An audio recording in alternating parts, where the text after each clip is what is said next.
8वां, 15 साल से अधिक पुरानी गाड़ियों को बंद करना अनिवार्य कर दिया गया है। 9वां, वृक्षों की अवैध कटाई करने वालों को भी 7 वर्ष के कठोर कारावास की सजा का प्रावधान है। महोदया, उपयुक्त तथ्यों के साथ इस विधेयक को सदन के समक्ष प्रस्तुत किया गया है। मुझे विश्वास है कि सभी सदस्यों का रचनात्मक सहयोग प्राप्त होगा। इन्हीं शब्दों के साथ मैं प्रस्ताव करती हूँ कि प्रदूषण निवारण विधेयक 2025 पर विचार किया जाए। प्रस्ताव पेश किया गया है कि प्रदूषण और इसको गौरवान्वित करने को प्रभावी ढंग से रोकने तथा संबंधित मामलों पर विचार तथा प्रायोगिक मामलों के लिए प्रावधान करने वाले विधेयक पर विचार किया जाए। सुश्री कुमारी आस्था।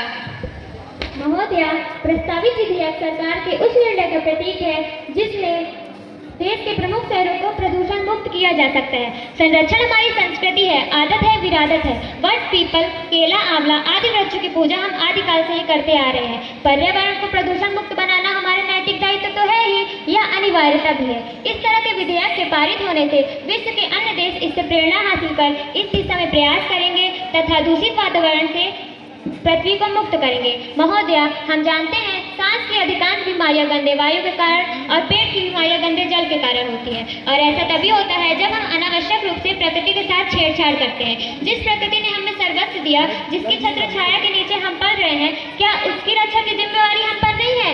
आज ऐसा देखा जा रहा है कि प्रदूषण को बढ़ावा देने वाली गतिविधियां निर्बाध गति से बढ़ रही है, और हम है कि अभी से हमारी कोई साख तो वापस लौटेगी ही, विश्व जगत में भी हमारा नाम सम्मान के साथ दिया जाएगा।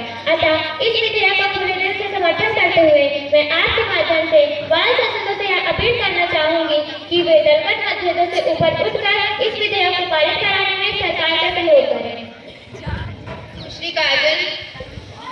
मैडम स्पीकर, यह विधेयक वन्य प्राणियों की संरक्षण की दृष्टिकोण से भी अधिक महत्वपूर्ण है। यह प्रकट सत्य है कि विभिन्न प्रदेशों, विशेषकर पूर्वांचल के राज्यों, तराई के क्षेत्रों और उत्तरांचल के प्रांतों की वन्य संपदा भारी मात्रा में नष्ट होती जा रही है। यह जानते हुए भी कि जंगलों को काटने का मतलब है भूमि को असुरक्षित करना, बाढ़ों को बढ़ावा देना और ऋतु चक्र के परिवर्तन में सहायक बनना। हमने अपनी जरूरतें इस कदर बढ़ा ली हैं कि इनकी रोकथाम के लिए यदि कठोर प्रावधानों से युक्त विधेयक नहीं बनाया गया तो परिणाम अत्यंत दुष्कर होगा। आज हम जंगलों को काटते काटते 9 से 10 हजार फुट की ऊंचाई तक पहुंचे हैं।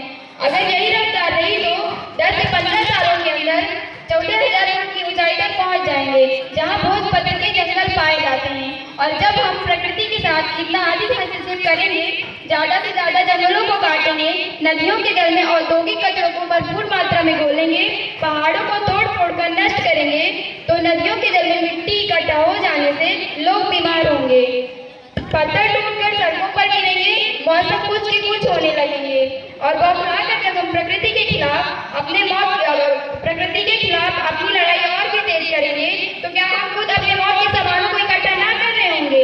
इसलिए मैं इस विधेयक का पुरजोर समर्थन करती हूँ, ताकि रामचरितमानस में वर्णित रामराज की कल्पना फूले फले मिटप विधि नाना